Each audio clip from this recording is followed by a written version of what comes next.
É isso aí, pessoal, começando mais um... Onde que é a minha câmera? Tá. É isso aí, pessoal, começando mais um Meia Hora SC Listas, e dessa vez com um convidado para lá especial, Daniel Piva, ele que está na Transamérica, está no show de bola da massa. Você nunca apareceu no show de bola da massa, né Dani? Raramente. Às vezes ali para dar um pitaco ou outro no ar já aconteceu ali em necessidades de logística, mas frequentemente assim não. Acho que foram umas 4 ou 5 vezes até hoje. E abaixo de mim aqui o Patrick, do Bob Esponja, tomou sol de óculos, claramente tomou sol de óculos, um vagabundo, né? O cara que numa terça-feira foi pra praia, um vagabundo mesmo.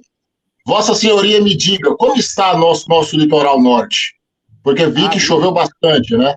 Não, aqui não, tá lindo. Choveu lá para Florianópolis, não é mais minha área.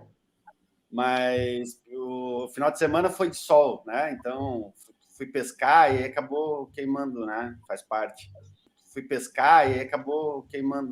Faz parte. Realmente. Você pegou na vara? Olha só. Como é que é o nome do cara lá do desenho mesmo, do ovo do Gato e Botas? É o nosso amigo Luiz aqui em cima. Cara, eu não tenho filhos, eu não sei o que significa isso. Então depois tu faz um corte e coloca lá. Beleza. Tá, então vou colocar aqui agora, aqui do meu lado aqui, então. Esse? Beleza. Isso. Eu falei para os meninos lá da TV, coloca um desodorante Rolon do lado, mas ia ficar certinho essa cabeça de piroca que eu fiquei na cabeça aqui. Mas, enfim, Meia Hora Lista, se aproveitar a presença do Dani aqui para falar o que de fusibol. Um esporte que está começando aí, então a galera que pratica. E a gente tive a ideia de fazer os 5 times mais... Os 5 melhores times que cada um viu jogar. É louco isso, né? É de se analisar. Mas enfim. A gente pode dizer que a gente viu a Alemanha ser mais também. Mas aí você quer fuder meu texto aqui, né? Então aí você... também ganhou mais 2 ou 3, eu acho. Você tá muito gay com essa cabecinha sua tomando cerveja. Mas enfim, convidados primeiro. Eu vou te estudar, cara. Eu não tenho certeza se tu é hétero mesmo. Eu não tenho certeza disso. Não tenho. Tem mais dúvida. Você quer descobrir qualquer dia desse? Quer conversar isso aqui na frente do nosso convidado? Não. Então tá bom, então. Acho melhor tu não conversar isso. Daniel Piva, então faça as honras. Com essa vozinha aí. Pelo menos eu não tô fumando pendrive. Vamos vergonha na sua cara. 40 anos nas costas fumando pendrive. Vai comprar um Marlboro, rapaz. Daniel Piva, então faça as honras. Me deixa falar, pelo amor de Deus, me interrompe. Vai ficar gritando agora que nem uma bicha louca. Todo mundo já entendeu que seu personagem é viado. Vai. Faça as honras. Faça as honras deste canal que é completamente organizado. Fale pra gente os 5 times que você mais se encantou e daí escolha um para tecer comentários.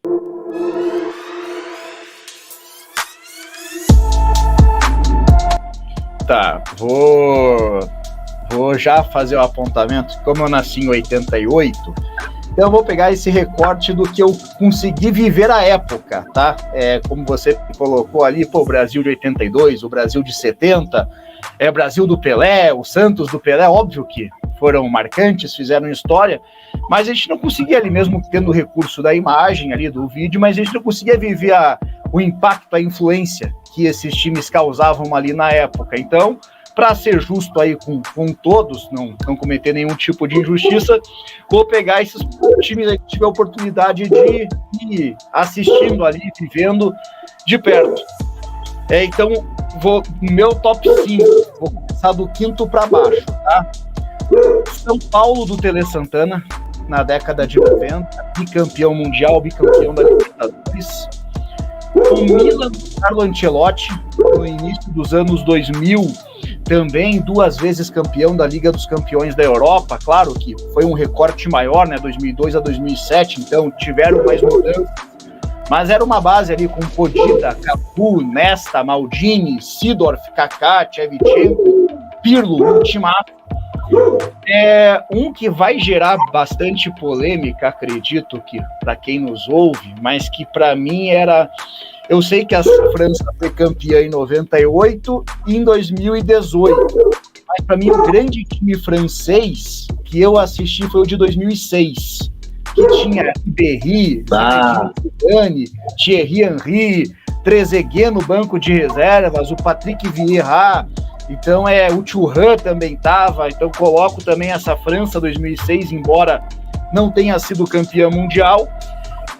O Brasil 2002 teve um processo bastante turbulento, mas, na reta final conseguiu juntar Ronaldinho Gaúcho, Ronaldo Fenômeno, Rivaldo, Kaká iniciando, é verdade, mas se tornou depois o melhor jogador do mundo, Cafu, Roberto... Edilson. Exato, e 100% de aproveitamento, né, numa Copa do Mundo, cara, isso a gente viu aí a Argentina ser campeã perdendo para a Arábia Saudita, não desmerecendo, mas mostrando como uma Copa do Mundo é equilibrada, é difícil. Então o Brasil teve 7 vitórias em 7 jogos e juntando ali vários craques após um período muito turbulento, né, que foi esse ciclo para a Copa 2002. O Brasil quase ficou fora daquela Copa do Mundo. É verdade. Não fosse o Luizão. Caramba.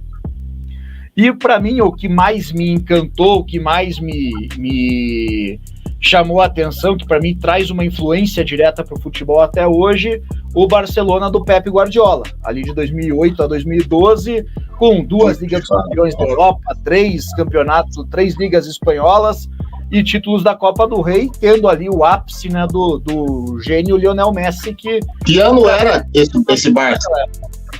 Oi? O Barça foi desse período, mas aí teve uma época que tinha Ronaldinho Gaúcho junto com o Messi, junto com o Iniesta. Aí é que ele não é do Guardiola, né? O Guardiola é 2011, né? Isso? 2008 a 2012. 2008. É o período que ele fica ali no Barça. Tá, então, qual que você vai escolher para você tecer comentários? Escolhe um desses 5 elencos e teça comentários. Pode ser o Barcelona, cara. Mas tudo bem. Oi? Não, pode falar, Daniel, desculpa. Pode ser o Barcelona ali do Guardiola. Dani Alves, Busquets, Torres, Xavi, Iniesta e Touré, Keita, Sanches, que era meia, aí vem o Thiago, brasileiro espanhol, Gonçalves, Liebe, Refren, Vázquez, Nolito, Messi, Pedro, Eto'o, Henry e Gudjohnsen. Caralho! Você pega ali, o Daniel Alves, agora teve um fim de carreira aí bastante abaixo, né, do que foi a sua carreira, agora com problema aí judicial, mas o Daniel no Barcelona jogou muita bola. A influência ali de Xavi e Iniesta no jogo, o Sérgio Busquets também, até hoje aí apontado um dos melhores volantes do mundo, o Lionel Messi assumindo a responsabilidade ali de ser o sucessor do Ronaldinho Gaúcho e fazendo isso, claro, talvez você possa apontar, o Ronaldinho Gaúcho teve o ápice, a genialidade maior, mas a regularidade do Messi é impressionante, né, cara? Você não pega uma... Eu acho que tem um grande porém nesse time também, muito importante a gente falar, que é a posse de bola, né? Cuidado da posse de bola. A influência que causou, né? Isso mudou o jogo, né? Mudou o jogo, porque assim, tu tinha antes um jogo onde não é que ninguém não se preocupava com a posse de bola, né? Mas ele se preocupou muito, o Guardiola, com a posse de bola, com passes curtos, com movimentação 100%. A gente brinca que eu brinco, né, que o Barcelona de 2008 a 2012 do Guardiola, ele era praticamente um time de futsal dividido em vários quadrantes, porque ele não parava nunca de se movimentar. Se tu for ver todos os jogos de quadra, de coletivo, tu não pode parar de se movimentar para tu realmente não ter grandes passes longos, porque daí tu facilita o corte, etc. e tal. No futebol isso não é uma coisa muito, muito comum. Aí ele vai lá, ele meio que divide o campo em 3 ou 4 e fala, cara, dentro desses quadrantes aqui você se movimenta toda hora. E uma intersecção em cima da outra, com passes de, sei lá, 5 metros, 10 metros, nem isso, né? Tipo, passes muito curtos, rápidos, tem gols, assim, do Barcelona, de eles ficarem 2, 3, 4 minutos tocando bola para chegar no gol. É uma coisa linda de se ver, né? E o que me impressiona, pelo menos assim, é que como ele fazia os jogos parecer fáceis, né? O Barcelona meteu 6 no Real Madrid com o Messi fazendo um jogo lá de falso 9, algo que estava num desuso no futebol. O Guardiola coloca ali o Messi Messi marca 2 gols naquela partida e é algo que, até hoje você vê muitos times apostando volta e meia nisso por circunstâncias, desde formação do elenco, lesão, qualquer coisa do gênero, mas é algo que voltou a fazer parte aí da discussão no mundo do futebol. A gente viu o Barcelona meter 5-0 no Real Madrid, sem o Real ver a cor da bola. Naquela final do Mundial de Clubes em 2011, o Santos do Neymar contra o Barcelona. Constrangedor aquilo, né? Constrangedor. Não se esqueça da célebre frase do Léo. Vamos ver se o Barcelona é tudo isso.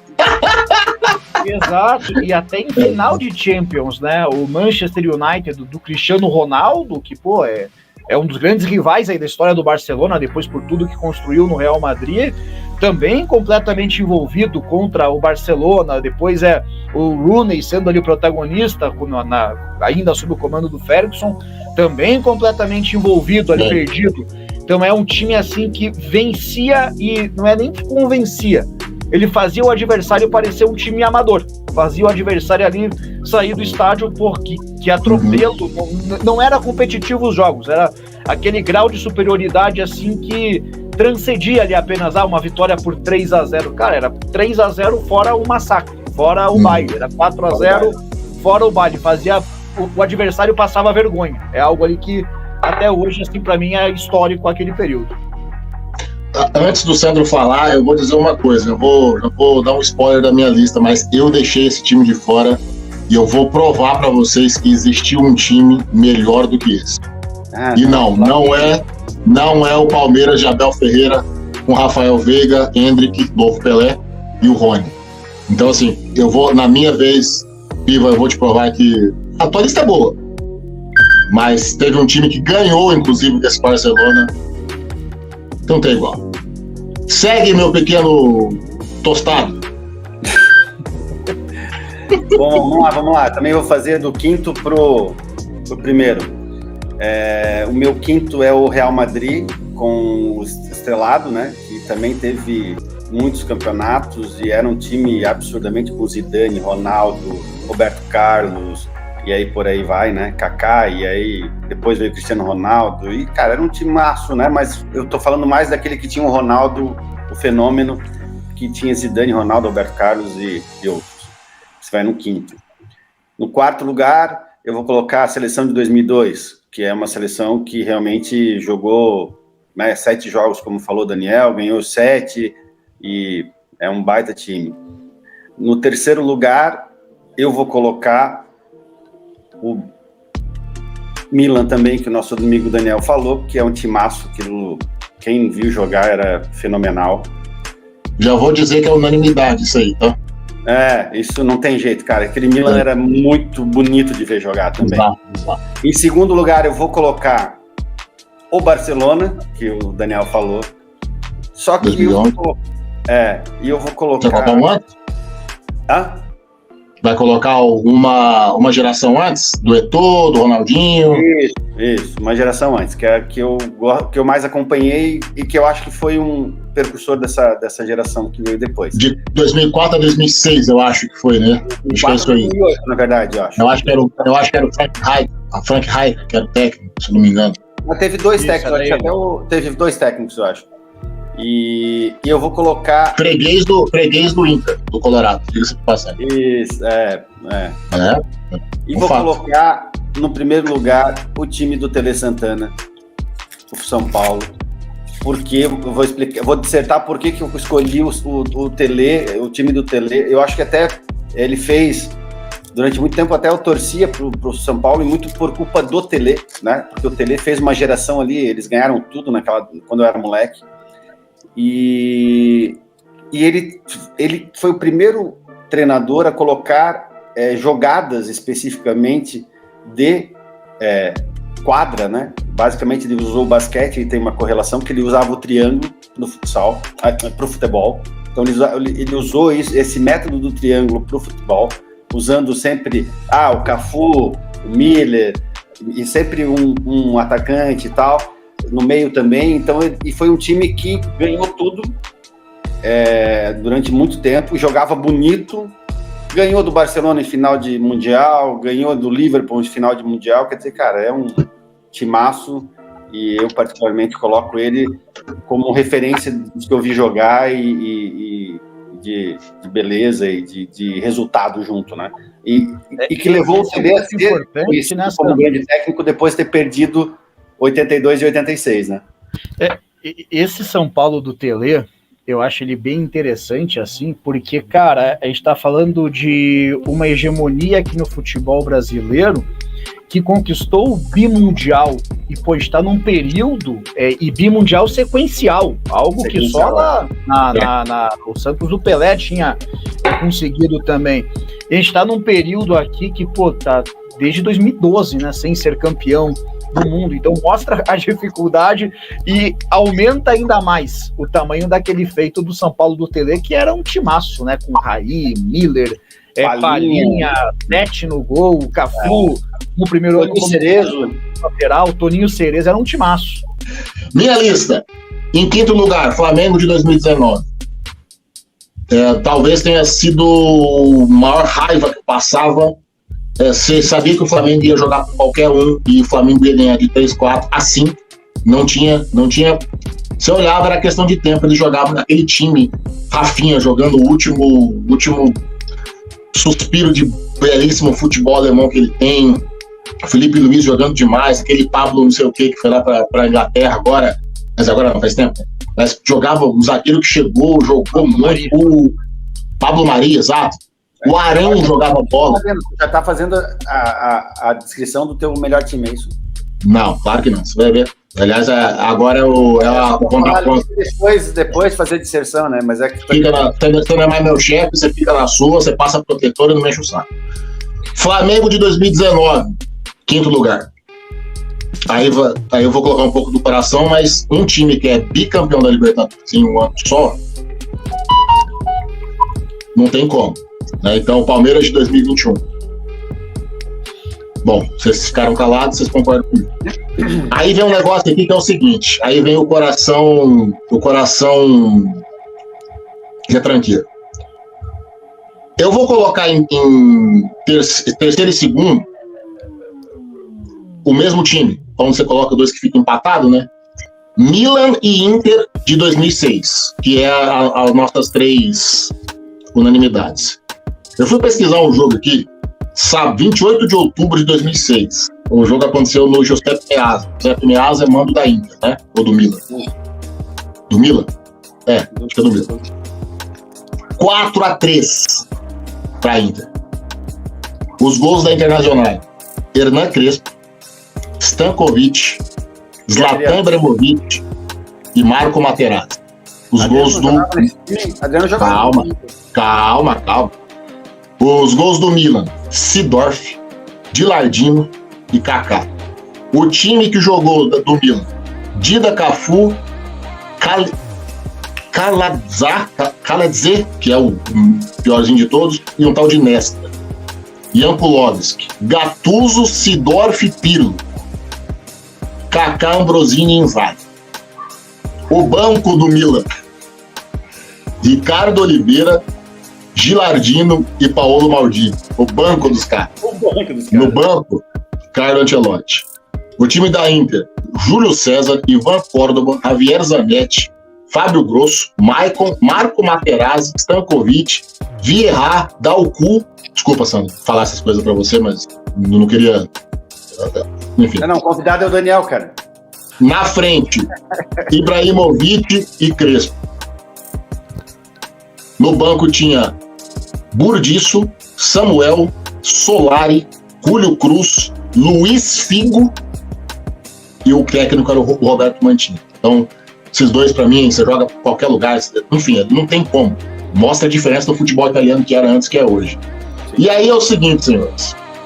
Em primeiro lugar, eu concordo com a França lá do Pirlo, apesar de achar que a França, aquela seleção de 2006 do Brasil era uma baita de uma seleção. Era um time. Concordo com você, era um time massa. Aquele time não tem cara pra uma sacanagem. A gente vê a Copa de 2006, agora fazendo o auge desse 2006 foi a Copa das Confederações do ano anterior. Que nós metemos 4 na Argentina. Jogando fácil, né? Esse time não ter sido campeão é um absurdo. E concordo também com Estrela demais, né? Na verdade, né? Concordo também com o Barça que vocês colocaram, total. Só que é o seguinte, me lembro como se fosse hoje, semifinal da Champions League de 2010. Este coração retranqueiro aqui parou para assistir um time comandado por José Mourinho. José Mourinho, senhoras e senhores, contra um Barcelona, esse Barcelona que vocês citaram aí. O time daquele dia, daquela base de 2008 a 2010 era Júlio César, Maicon, Lúcio, o Córdoba de suplente, Samuel, Materazzi e Chivu, Zanetti, Cambiasso, Snyder, Eto'o, Milito e Pandev. No banco daquele time tinha Luiz Figo, Ibrahimovic e Balotelli. Em 2010, esse time vai enfrentar o Barcelona na semifinal. Esse time é campeão da Champions League contra o Bayern de Munique, mas esse time enfrenta o Barcelona do senhor Pep Guardiola e tem 2 expulsos. 2 expulsos. O Messi jogou um absurdo aquele jogo. Um absurdo aquele jogo. E desse dia especificamente surge a expressão colocar um ônibus na área adversária. Porque o Mourinho tinha que fazer 2 linhas de 4, que era o que dava para fazer. E você viu o Milito dando porrada nos caras, porque não tinha o que fazer. E o Barcelona me faz um gol só dando com o Piqué, um golaço, dentro da área. Faltava ainda 10 minutos. E aquele time do Barcelona sem dar um cruzamento. Aquele jogo é um jogo para cardíaco, assim, absurdo. Sem dar um cruzamento, o Messi tentava colocar a bola e todo mundo vinha. E o Barcelona parecia que tinha 70 caras ali. E o Mourinho colocou os 8 caras ali, paradinho, bonitinho. E a Inter ganha aquele jogo. E uma imagem emblemática para mim, porque, se eu não me engano, eu acho que o Mourinho tinha sido treinador do Real Madrid antes.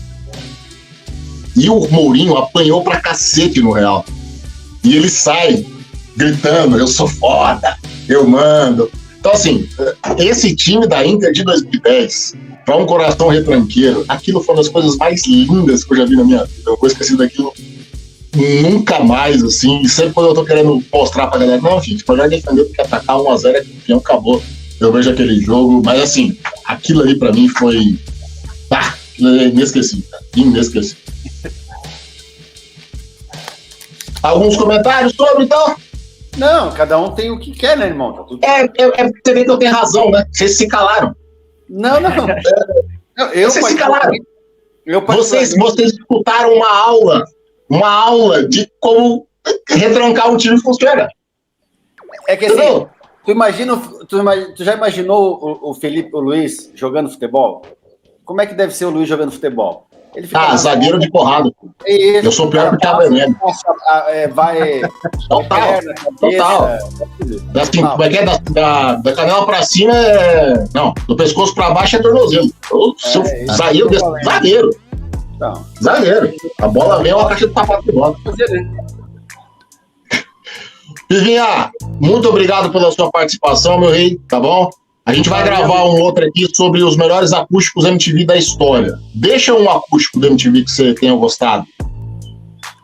Acústico MTV, Charlie Brown, cara. Charlie Brown junto. Tenho certeza que estará na lista do dois. Eu pensei em um que eu passei por muito tempo escutando, mas não era acústico. Por isso que eu dei uma travada, tava tentando, falei, não, aquele foi um show ao vivo apenas. Mas acústico ali é o do Charlie Brown, que eu tava quase falando.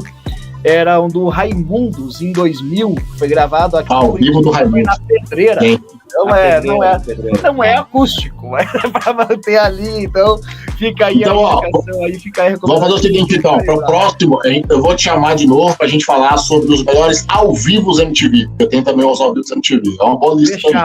Fechado. Pivinha, muito obrigado, meu rei. Obrigado, valeu, rapaziada, um prazer em bater esse papo com vocês. Valeu. Até mais, tchau.